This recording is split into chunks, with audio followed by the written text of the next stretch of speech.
അടുത്തതായിട്ട് നമ്മൾ ഡിസ്കസ് ചെയ്യുന്നത് പോളിമറൈസേഷൻ എന്ന് പറയുന്ന പ്രക്രിയയാണ്. പോളിമറൈസേഷൻ എന്ന് പറഞ്ഞു കഴിഞ്ഞാൽ അനേകം ചെറിയ തന്മാത്രകൾ, ആ ചെറിയ തന്മാത്രകളെ നമ്മൾ വിളിക്കുന്ന പേര് മോണോമറുകൾ എന്നാണ് വിളിക്കുക. മോണോമറുകൾ എന്നു പേരുള്ള അനേകം തന്മാത്രകൾ, ചെറിയ തന്മാത്രകൾ കൂടി ചേർന്ന് ഒരു വലിയ തന്മാത്രയായ പോളിമർ ഉണ്ടാകുന്ന പ്രക്രിയ. Monomers, small units are known as monomers. They combine together to form a large compound that is known as polymer. അപ്പോൾ ഒരേപോലെയുള്ള അനേകം ചെറിയ യൂണിറ്റുകൾ, ചെറിയ മോണോമറുകൾ കൂടി ചേർന്ന് ഒരു വലിയ പോളിമർ ഉണ്ടാകുന്ന പ്രക്രിയയാണ് പോളിമറൈസേഷൻ എന്ന് വിളിക്കാറുള്ളത്. പോളിമറൈസേഷനുള്ള ഉദാഹരണങ്ങളാണ് അടുത്തതായിട്ട് കാണിക്കുന്നത്.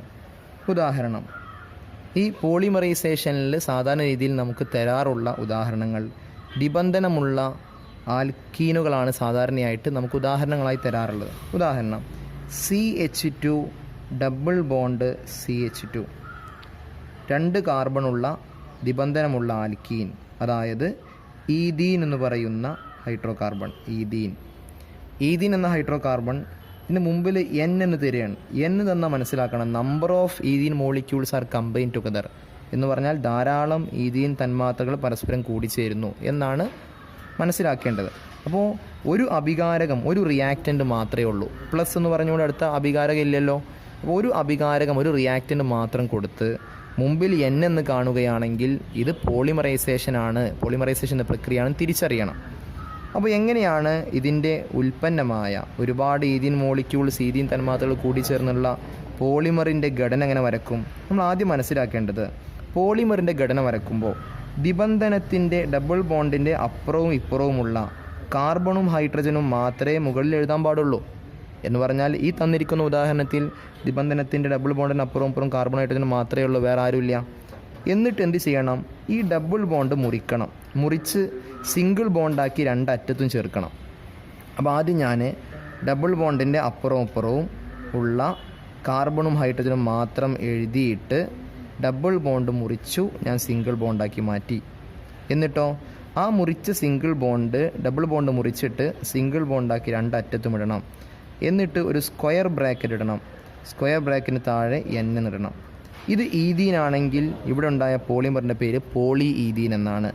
പോളി ഈഥീനെ നമ്മൾ വിളിക്കുന്ന പേരാണ് പോളിത്തീൻ. പോളി ഈഥീനാണ് പോളിത്തീൻ എന്നറിയപ്പെടുന്നത്, പോളിത്തീൻ. ശരി, ഇനി രണ്ടാമത്തെ ഉദാഹരണം CH2 double bond CHCl. CH double bond CHCl. ഇതിൻ്റെ ശരിയായ പേര് IUPAC നാമം പറയുമ്പോൾ 2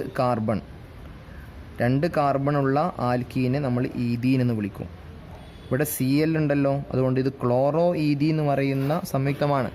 ഈ ക്ലോറോ ഈഥീൻ എന്ന് പറയുന്ന സംയുക്തത്തെയാണ് നമ്മൾ വിനൈൽ ക്ലോറൈഡ് എന്ന് വിളിക്കാറുള്ളത്. വിനൈൽ ക്ലോറൈഡ് എന്ന് വിളിക്കും. ഈ വിനൈൽ ക്ലോറൈഡ് തന്മാത്രകൾ ഒരുപാട് കൂടിച്ചേരുന്നു, അതാണ് മുമ്പിലെ N. ഒരുപാട് വിനൈൽ ക്ലോറൈഡ് തന്മാത്രകൾ പരസ്പരം കൂടിച്ചേരുന്നു. എങ്ങനെയാണ്? ഉൽപ്പന്നത്തിൻ്റെ പേരെന്തായിരിക്കും? ഈ മോണോമറിൻ്റെ അഥവാ വിനൈൽ ക്ലോറൈഡ് എന്ന് പറഞ്ഞ മോണോമറിൻ്റെ പേരിന് മുമ്പിൽ പോളി എന്ന് ചേർത്ത് കൊടുത്താൽ മതി. അപ്പോൾ പോളി വിനൈൽ ക്ലോറൈഡ് കിട്ടും. എങ്ങനെയാണ് അതിൻ്റെ ഘടന വരയ്ക്കുക? നേരത്തെ പറഞ്ഞാൽ വീണ്ടും ആവർത്തിക്കുകയാണ്. ഡബിൾ ബോണ്ടിൻ്റെ നിബന്ധനത്തിൻ്റെ അപ്പുറം ഇപ്പുറമുള്ള കാർബണും ഹൈഡ്രജനും മാത്രം എഴുതണം. അപ്പോൾ ഇവിടെ Cl പുറത്താണ്. ആ Cl എന്ത് ചെയ്യണം എന്നുള്ളത് പറയാം. അപ്പോൾ നമ്മൾ നേരത്തെ ചെയ്തതുപോലെ CH2 ഡബിൾ ബോണ്ട് മുറിച്ചു സിംഗിൾ ബോണ്ടാക്കി CH. ആ മുറിച്ച ഡബിൾ ബോണ്ട് 2 അറ്റത്തും നമ്മൾ ചേർത്തു. എന്നിട്ടോ ഈ Cl എന്ത് ചെയ്യണം? ഈ CHന് ശേഷം ആര് വന്നാലും, Cl വന്നാലും CH3 വന്നാലും നമ്മൾ ഇതിമേൽ തൂക്കിയിടണം. അപ്പോൾ ഞാൻ ആ Clനെ ഇതിമേൽ തൂക്കിയിട്ടു, Cl. ഓക്കെ. എന്നിട്ട് സ്ക്വയർ ബ്രാക്കറ്റ് ഇടുമ്പോൾ താഴെയുള്ള ആൾ എത്തുന്നവരെ താഴേക്ക് സ്ക്വയർ ബ്രാക്കറ്റ്, താഴെ N. ഇപ്പോൾ വിനൈൽ ക്ലോറൈഡ് തന്മാത്ര ഒരുപാട് എണ്ണം കൂടിച്ചേർന്നുള്ള പോളി വിനൈൽ ക്ലോറൈഡായി മാറി.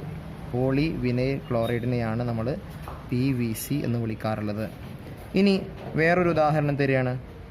CH2 double bond CH single bond CH3, മുമ്പിൽ N എന്ന് കൊടുത്തു. ഇത് 3 കാർബണുള്ള ആൽക്കീൻ അഥവാ പ്രൊപ്പീനാണ്. പ്രൊപ്പ് 1 എന്ന് പറയാൻ പ്രൊപ്പീൻ എന്ന് വിളിക്കാം. അനേകം പ്രൊപ്പീൻ തന്മാത്രകൾ കൂടിച്ചേർന്നുള്ള പോളിപ്രൊപ്പീൻ്റെ ഘടന എങ്ങനെ വരക്കും? വീണ്ടും നേരത്തെ പറഞ്ഞത് ആവർത്തിക്കുന്നു. ഡബിൾ ബോണ്ടിൻ്റെ അപ്പുറവും ഇപ്പുറവുമുള്ള കാർബണും ഹൈഡ്രജനും മാത്രം എടുത്ത് എഴുതി ഡബിൾ ബോണ്ട് മുറിക്കുക. CH2 ഈ ഡബിൾ ബോണ്ട് മുറിച്ച് സിംഗിൾ ബോണ്ടാക്കി. ഇപ്പുറമുള്ള CH എഴുതി. ഈ ഡബിൾ ബോണ്ട് മുറിച്ച് നമ്മൾ രണ്ടറ്റത്തും സിംഗിൾ ബോണ്ടാക്കി മാറ്റി എഴുതി. ഈ CHന് ശേഷം ആര് വന്നാലും, നേരത്തെ നമ്മൾ CHന് ശേഷം വന്ന Clനെ തൂക്കിയിട്ടു, അതേപോലെ ഇപ്പോൾ CHന് ശേഷം CH3 വന്നിട്ടുണ്ട്. ആ CH3 അതിന്മേൽ നമ്മൾ തൂക്കിയിടുന്നു. CH3 സ്ക്വയർ ബ്രാക്കറ്റ് ഇടുന്നു, താഴെ വരെ സ്ക്വയർ ബ്രാക്കറ്റ് ഇട്ടു, താഴെ N എന്ന് ചേർക്കുന്നു. ഇത് പ്രൊപ്പീൻ ആകുമ്പോൾ ഇത് പോളിപ്രൊപ്പീൻ. ഇത്തരത്തിലാണ് നമ്മൾ പോളിമറൈസേഷൻ എന്ന പ്രക്രിയ നടന്നുണ്ടാകുന്ന പോളിമറുകളുടെ ഘടന വരയ്ക്കേണ്ടത്. അപ്പോൾ തിരിച്ചറിയാനുള്ള മാർഗം, ഒരേ ഒരു അഭികാരകം ഉണ്ടാവുള്ളൂ, ആ അഭികാരത്തിന് മുമ്പിൽ N ഉണ്ടാകും. നേരത്തെ പറഞ്ഞ ആദേശ രാസപ്രവർത്തന സബ്സ്റ്റിറ്റ്യൂഷൻ റിയാക്ഷനിലും അതുപോലെ തന്നെ രണ്ടാമത് പറഞ്ഞ അഡീഷൻ റിയാക്ഷനിലും 2 അഭികാരങ്ങളുണ്ടായിരുന്നു. ആദേശ രാസപ്രവർത്തനത്തിൽ ഏകബന്ധനമുള്ള ആൽക്കെയിൻ പ്ലസ് എന്ന് പറഞ്ഞുകൊണ്ട് Cl2 അല്ലെങ്കിൽ HCl ഒക്കെ ഉണ്ടായിരുന്നു. രണ്ടാമത്തെ അഡീഷൻ റിയാക്ഷനിൽ ഒരു ആൽക്കീൻ അല്ലെങ്കിൽ ആൽക്കൈൻ പ്ലസ് എന്ന് പറഞ്ഞുകൊണ്ട് രണ്ടാമത്തെ അഭികാരകമായിക്കൊണ്ട് Cl2 അല്ലെങ്കിൽ HCl അല്ലെങ്കിൽ H2 ഉണ്ടായിരുന്നു. ഇവിടെ പോളിമറൈസേഷനിൽ ഒരേ ഒരു അഭികാരകം പ്ലസ് എന്ന് പറഞ്ഞുകൊണ്ട് അടുത്ത അഭികാരകം ഇല്ല, റിയാക്റ്റൻ്റ് ഇല്ല, മുമ്പിൽ N കണ്ടാൽ ഉടനെ മനസ്സിലാക്കണം ഇത് പോളിമറൈസേഷൻ എന്ന പ്രക്രിയയാണ്. ഞാൻ രീതി ഞാൻ പറഞ്ഞു. ദിബന്ധനത്തിൻ്റെ അല്ലെങ്കിൽ ബോണ്ടിൻ്റെ ഡബിൾ ബോണ്ടിൻ്റെ മുറിക്കുന്ന ബോണ്ടിൻ്റെ അപ്പുറം ഇപ്പുറമുള്ള കാർബണോ ഹൈഡ്രജനോ മാത്രമേ മുകളിൽ എഴുതാൻ പാടുള്ളൂ. എന്നിട്ട് ശേഷം ആരെങ്കിലും ഉണ്ടെങ്കിൽ തൂക്കിയിടണം. ഇനി ഈ CH3 ഇവിടെ തന്ന ഉദാഹരണം CH3, ഇതിന് പകരം CH3 ഇവിടെ ആയിരുന്നു എന്ന് കരുതുക. ഇതിന് മുമ്പിലാണ് CH3 വന്നെങ്കിൽ ആ CH3 ഇതിമ നമ്മൾ തൂക്കിയിടും. അത്രേ മാറ്റുള്ളൂ. ഞാൻ ഇതേ തന്നെ പ്രൊപ്പീൻ തന്നെ ഒന്ന് രൂപം മാറ്റി എഴുതാണ്.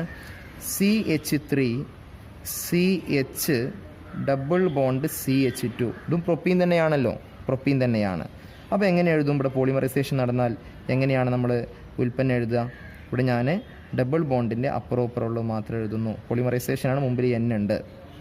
അപ്പോൾ CH ഈ ബോണ്ട് മുറിച്ചു, ഇവിടെ CH2 മുറിച്ച സിംഗിൾ ബോണ്ടാക്കി 2 ഭാഗത്ത് ഇട്ടു. നോക്കൂ, ഇവിടെ CHന് മുമ്പിലാണ് CH3 ആണല്ലോ. അപ്പോൾ ഈ CHന് മുമ്പിലാണ് CH3 കൊണ്ട് ആ CH3 ഇതിമേലാണ് നമ്മൾ തൂക്കിയിടുക. നേരത്തെ ഈ CHന് ശേഷമാണ് CH3 വന്നത്, അതുകൊണ്ട് ഈ CH3 നമ്മൾ ഇതിമ തൂക്കിയിട്ടു. എന്നിട്ട് സ്ക്വയർ ബ്രാക്കറ്റ് താഴെ N. അപ്പോൾ ഇത് രണ്ടും പ്രൊപ്പീൻ തന്നെയാണ്. ഈ വരച്ചും പ്രൊപ്പീൻ തന്നെയാണ്. ഞാൻ ഈ CH3യുടെ സ്ഥാനം ഇവിടെ അവസാനമാണെങ്കിൽ ഇവിടെ നിന്ന് മാറ്റിയിട്ട് തന്നു എന്ന് മാത്രം.